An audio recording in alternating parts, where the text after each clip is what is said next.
அஸ்ஸலாமு அலைக்கும். Welcome to gadgets at mobiles. நம்ம சேனல்ல பார்த்துட்டு பார்த்தீங்கன்னா, ஒரு போக்கோ M4 ப்ரோ சீரிஸ் ரொம்பவே சூப்பரா இருக்கும். அது எல்லாமே ஸ்பெஷல் பார்த்தீங்கன்னா, ஒரு ஸ்பெஷலான கலர் தான் அது.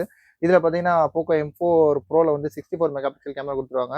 அது இல்லாம உங்களுக்கு இன்னொரு ஸ்பெஷல் பார்த்தீங்கன்னா, ஒரு எல்இடி டிஸ்ப்ளே குடுத்துருப்பாங்க. ஆக்சுவலா இது வந்து ஐபிஎஸ் அந்த மாரி தான் குடுத்துருப்பாங்க. இது பார்த்து எல்இடி டிஸ்ப்ளே நல்லா சூப்பரா இருக்கும் பார்க்கறதுக்கும்.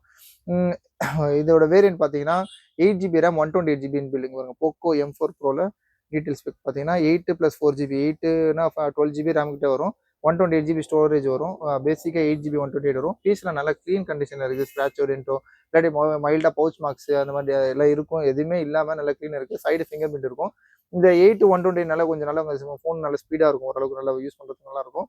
இதோட ரேட் பார்த்தீங்கன்னா ரொம்ப ரொம்ப லிஸ்டா கொடுக்கும். ஜஸ்ட் உங்களுக்கு பார்த்தீங்கன்னா 6300 6300 இது ஒரு 4G டிவைஸ் தான். போக்கோ M4 ப்ரோல 2 சீரிஸ் வரும். ஆனா இது பார்த்தீங்கன்னா இந்த கலருக்காகவும் இதோட டிஸ்பிளே கிளாரிட்டிக்காகவும் வாங்கலாம் தாராளமா. அது இல்லாம இன்னொரு 3வது ஸ்பெக் பார்த்தீங்கன்னா ஒரு 8 ஜிபி 128 ஜிபி ஸ்பெக் இருக்கு. சூப்பரான ரேட் தான் எனக்கு தெரிஞ்சு. நல்ல கிளீன் கண்டிஷன்ல இது சர்வீஸ்லாம் போகாம அந்த டிஸ்பிளே காம்போல சேஞ்ச் பண்ணாம ஃபோனே ஓப்பன் பண்ணாத கண்டிஷன்ல கிளீன் கண்டிஷன் இந்த மாதிரி கிடைக்கிறது கொஞ்சம் அபூர்வம் தான். இதோட ரேட் சொன்ன மாதிரி 6300 6300 Poco M4 bro 8 GB RAM 128 GB bill கொடுக்குறோம். அப்புறம் கால் பண்ணுங்க. இந்த மாதிரி லேட்டஸ்ட் அப்டேட்ஸ்க்கு சேனலையும் சப்ஸ்கிரைப் பண்ணிக்கோங்க. தேங்க்யூ.